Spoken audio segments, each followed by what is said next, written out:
When demo experts leveled the legendary Last Frontier Hotel in 2007, they brought the curtain down on what many remember as Vegas's golden era. Call it the Strip 1.0. That 4-mile stretch of Highway 91 was built by an unlikely lineup of visionaries, swindlers, and entertainers. And it all started with the railroad. Las Vegas, Nevada, 1905. The Union Pacific started running between Los Angeles and Salt Lake City. Vegas was a natural halfway point to refuel. Natural springs created an oasis of green. Las Vegas is Spanish for the meadows. The one thing it had was it had water here. It also had Nevada's famously loose legal code. When Las Vegas was laid out by the railroad, they set aside 2 blocks for all of the vice.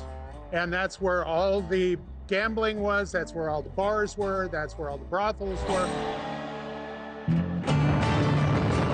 In 1931, the Hoover Dam project changed Vegas's fortunes. It basically saved Las Vegas during the depths of the Depression. The dam was meant to bring power throughout the region, but it also brought people. You saw the population of Las Vegas grow from about 5,000 to about 25,000. Las Vegas was already known for illegal gambling, so the state of Nevada decided to take a cut for itself by legalizing it. There was no vetting of finances, no environmental impact statement, nothing like that. Just boom, you want a club, you've got a club. Fremont Street was the main drag, and the Northern Club, right by the train station, was the first gambling club to go legit. Dam bosses tried to keep their men on the straight and narrow, but it was no use. When they were done with a week of hard work, 12-hour days, they wanted to let off steam. So they came into Las Vegas. The early gambling halls on Fremont Street were very basic. They were very rugged and not that glamorous at all. But as more of these gambling parlors came to be built, they one by one realized that they needed something to stand out. And that is where neon comes in. These people really lit up their buildings, and they didn't care what the building was or what your experience was. Really, once you were in, it was come in because you like my sign and spend some money in my joint.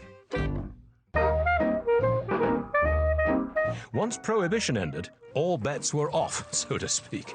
Sin City became a guzzling, gambling mecca, and Fremont Street was its beating heart.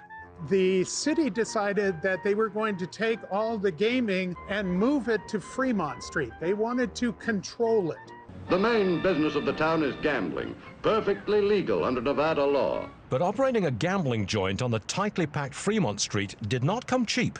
So developers, looking to get in on the action, started looking elsewhere. It was cheaper to build outside of the city limits of Las Vegas than it was to build within Las Vegas.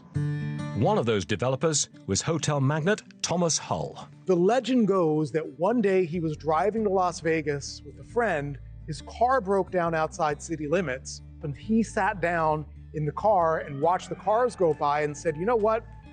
Forget downtown, I'm going to build my hotel here and get all this traffic. Hull was determined to build the first resort along Highway 91, 9 miles south of Fremont Street. He'd call it the El Rancho Vegas. He hired architect Wayne McAllister. Remember that name. When he was 19, he designed Agua Caliente just outside Tijuana in Mexico. McAllister would bring the relative opulence of the Agua Caliente to the Nevada desert. El Rancho Vegas was basically a motel, a series of one-story bungalows. It had 63 rooms, which made it very big for its time. It was designed so as you were driving along, you would see it and say, whoa, and drive in, park, get out of your car, walk in, and you weren't downtown. Imitation is the sincerest form of flattery, and Hull was about to get some competition from Texas theater owner R.E. Griffith. There really was no pedigree to build a casino or gambling hall in Vegas then. Griffith named his much larger resort the Last Frontier. Instead of sprawling cottages, he packed 100-plus rooms into one big building. Now, the style of all this was Old West. It was ranch house style with exposed wood and timber construction.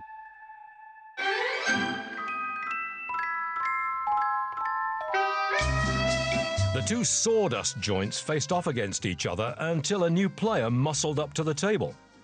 A showbiz-connected Californian named Billy Wilkerson. He was one of the most powerful people in Hollywood for a time, and he was also a hopeless, compulsive gambler. Things got so bad that his buddies got together, and instead of sending him to rehab, they said, "We're going to give you $1 million and let you build your own casino so you can lose to yourself." With $1 million in his pocket, he tried his hand in Vegas, building the Club Flamingo.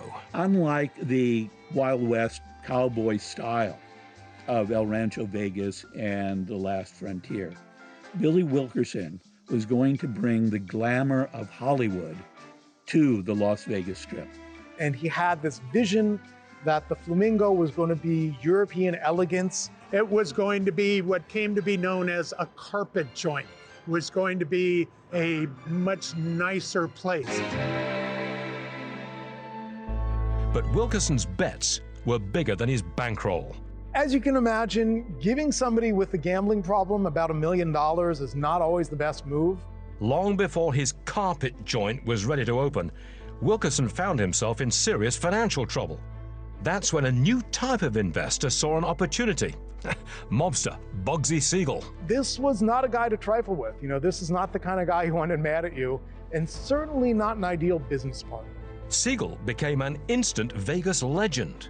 Over the years, he's been played by a host of Hollywood A-listers like Warren Beatty in the movie Bugsy.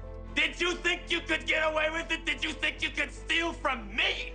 From Maya Lansky, Charlie Luciano, and me, and get away with it? Hollywood portrayed Siegel as a ruthless thug. Now bark! Like the dog that you wish that you were decent enough to be!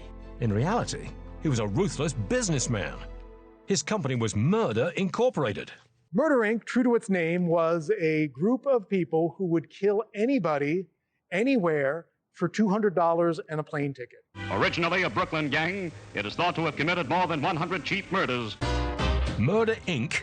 poured cash into the Flamingo's construction and eventually pushed Wilkerson out. In a almost classic, gangster movie way, Siegel sent a couple of his associates to Wilkerson. Said, "Here's a contract. Either you will sign this contract on this piece of paper, or your brains will be on that piece of paper." But the mob guy couldn't build the casino any more cost-effectively than the Hollywood guy. The $1 million project quickly ballooned into a $6 million money pit. Siegel had very rich tastes, so he wanted everything to be absolutely first class. And Siegel had even bigger partner problems. You've got Ben Siegel borrowing money from a lot of pretty tough characters in the mob. Bugsy Siegel prepared for the worst. So he had bulletproof glass, and he had a special escape tunnel so that if he needed to escape out of it quickly, he could. Desperate for cash to finish the casino, Siegel did what reckless gamblers do. He went all in. He really gets overextended, and it turns out his back is really up against the wall.